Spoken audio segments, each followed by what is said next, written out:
So at midnight, like 40 minutes or so after postgame ended last night, we got the roster freeze. And we got word this morning that sometime before midnight last night, Emil Andrae not only was scratched for a few games, gets back into the lineup for Cam York last night.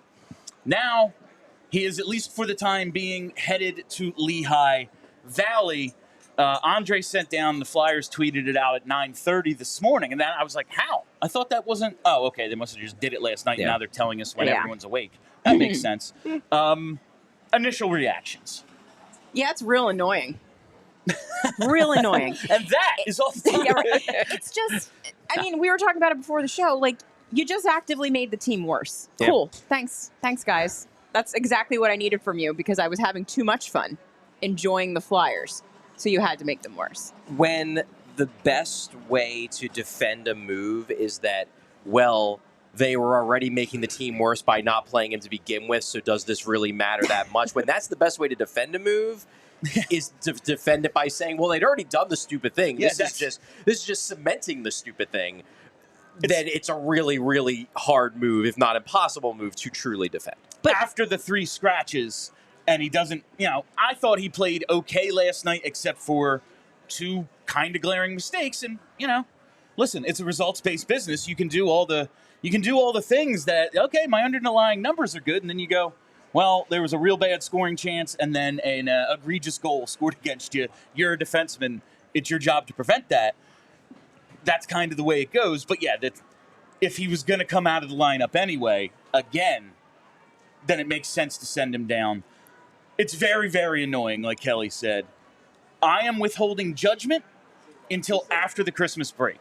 If they go out west and he is not with them and in the lineup, I will then be retroactively pissed about the situation. As of now, I think there's a couple of logistical things they may be trying to work out.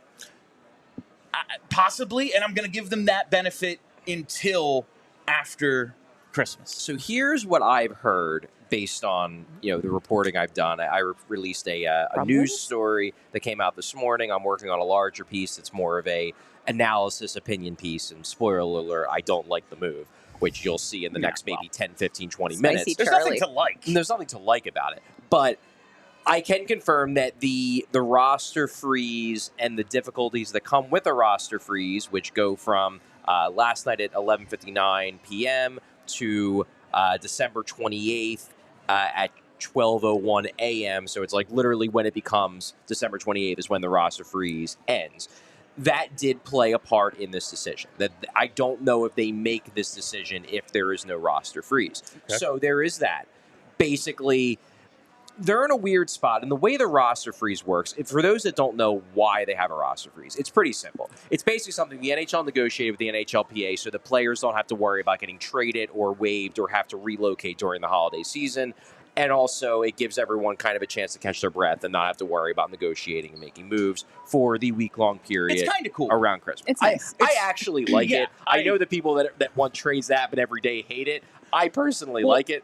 If you want trade, as we always say, deadline spur action. We did see a bunch of teams do stuff because, oh my God, there's going to be 5 days where we can't. Yeah. It's like you could have done this at any point, and you could do it at any point after that up until March 6th or whatever the hell it is.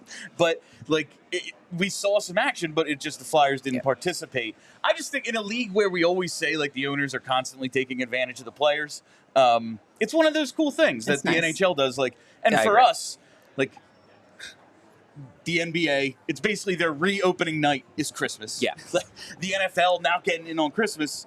We get Christmas off. It's it's a nice thing. No for the complaints NHL. there. Yeah. But from what I've heard, so here's where the Flyers stood going into the holiday roster freeze. They had 23 men on their roster, so that is a full roster. The way the roster freeze works, and I had to go through the weeds to dig into this morning, so now I can talk about everything. So you can't trade, waive, or demote anyone during the roster freeze. You can recall players. You are allowed to do that. That is the one thing you are allowed to do. And this is an interesting thing. During the roster freeze, you are permitted during this week, you are allowed to have more than 23 men on your active roster. You are allowed. Now, the caveat, though, and this is where I think the Flyers ran into their issue, you can do that, but you still have to remain cap compliant. Aha. You still have to stay under the cap or at least remain cap compliant if you're tapping into LTIR.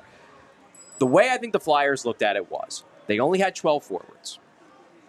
If there were to be a couple forwards get banged up, say on Saturday against Columbus, and then suddenly you only have 10 healthy forwards for the game in Pittsburgh on Monday, yes, you could have recalled guys because you can exceed the 23-man thing.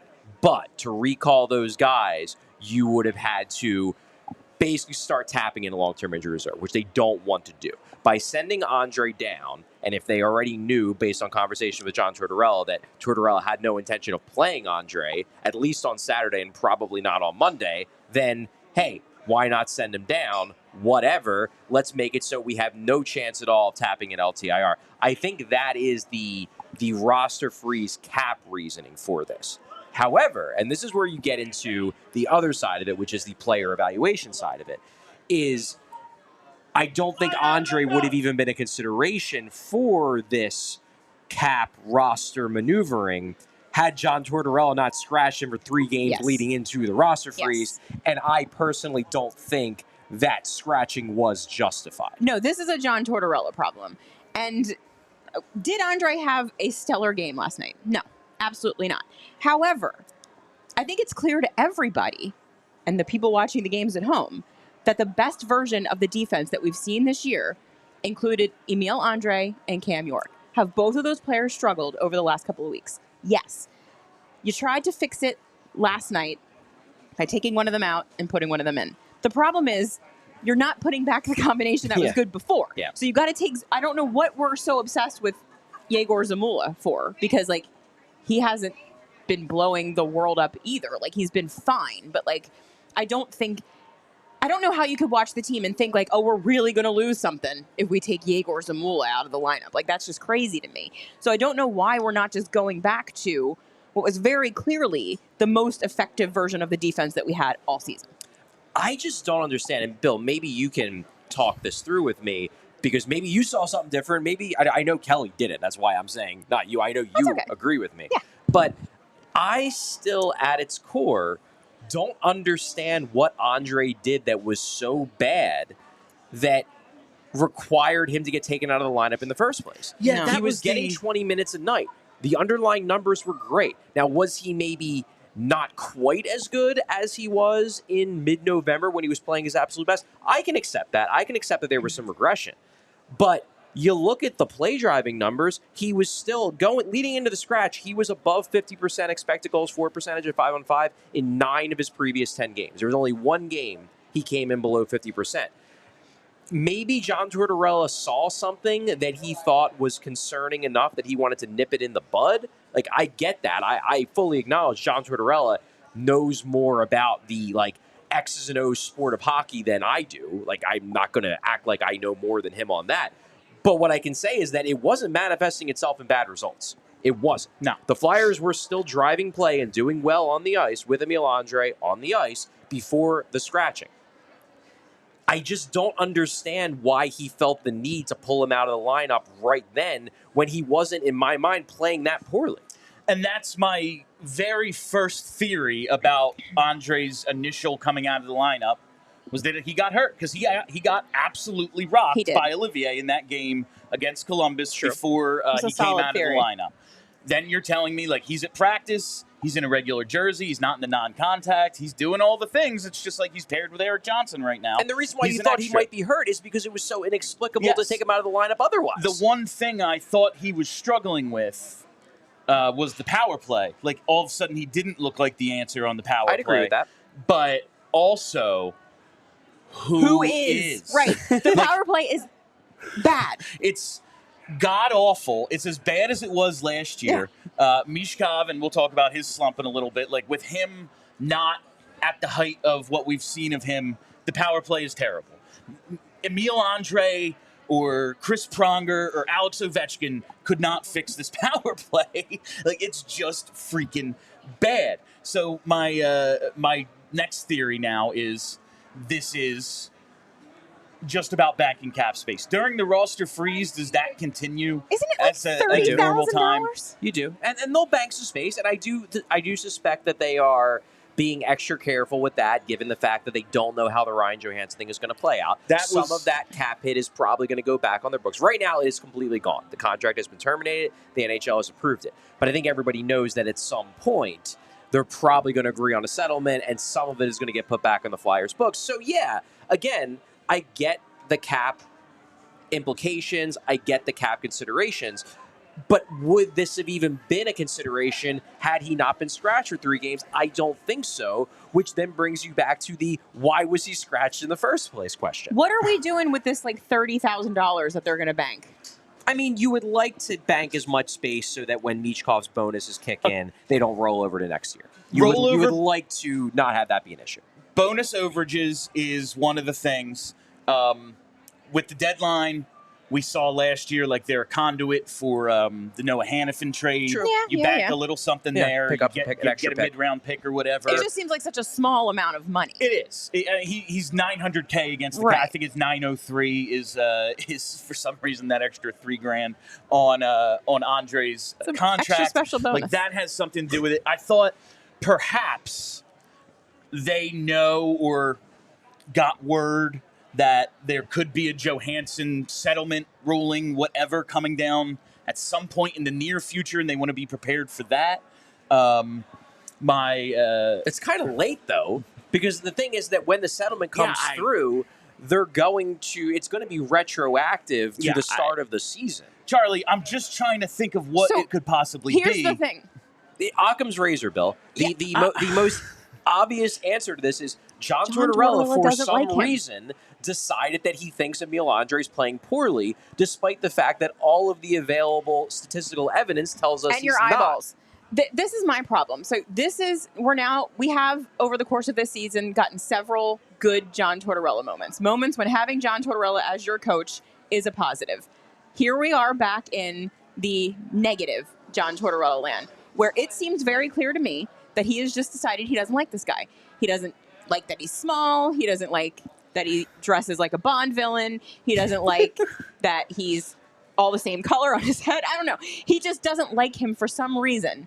And I don't think it can be his play because John Tortorella has eyeballs and the team played better with him there. Yep. So if it's not that, he just doesn't like something about him.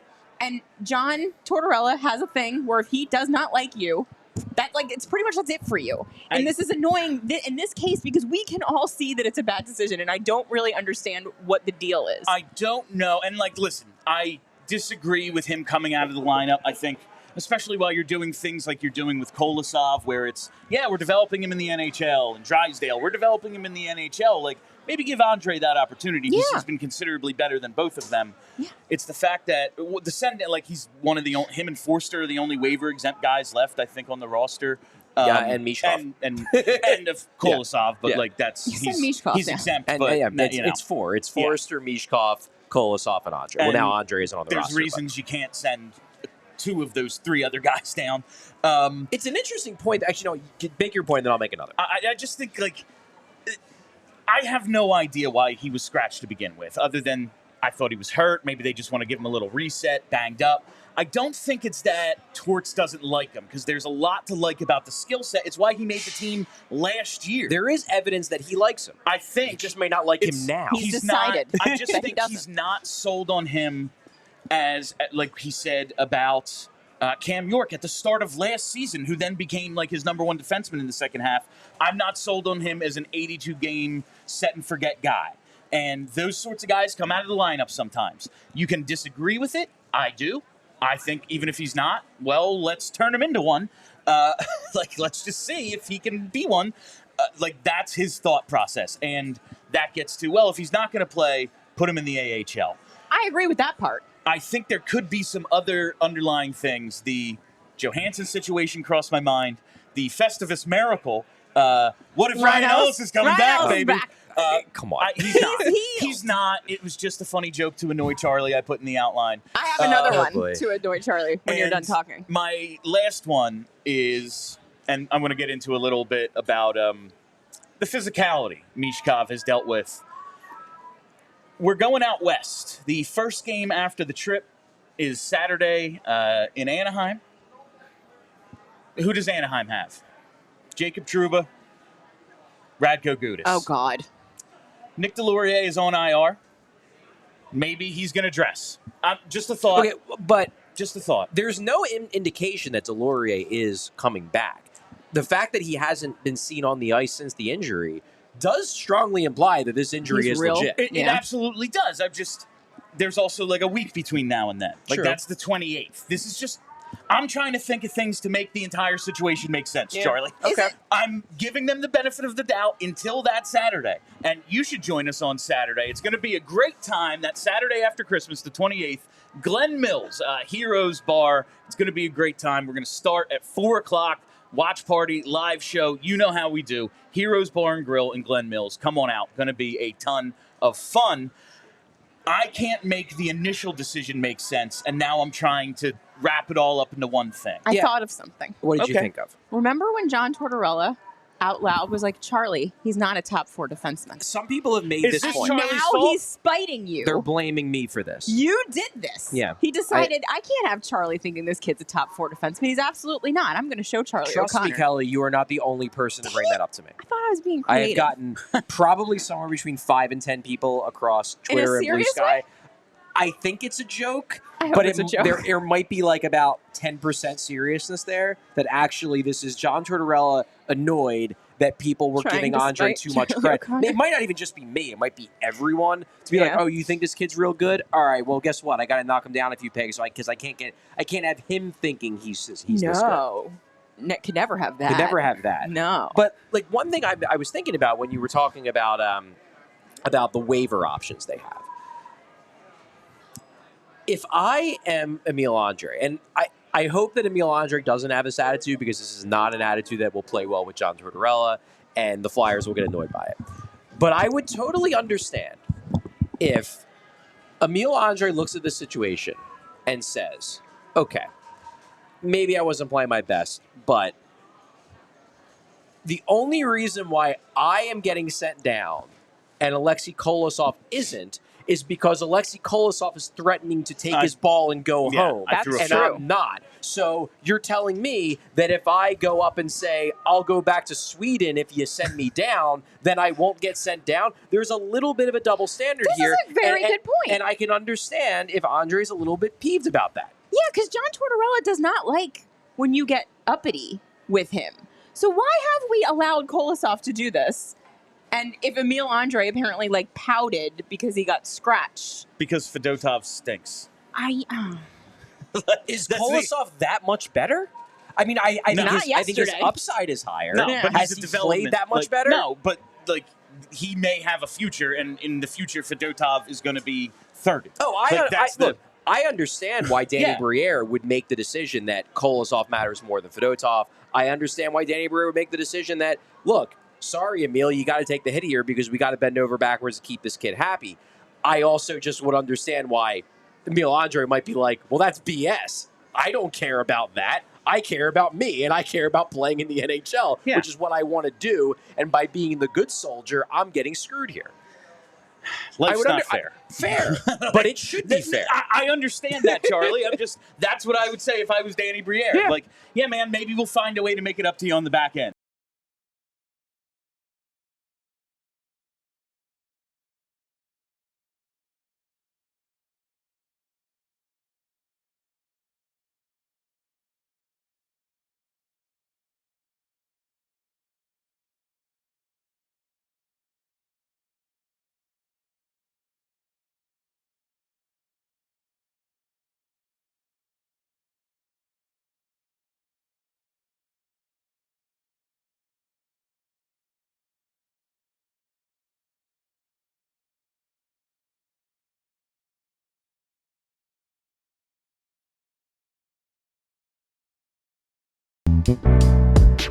We all silly like the mayor.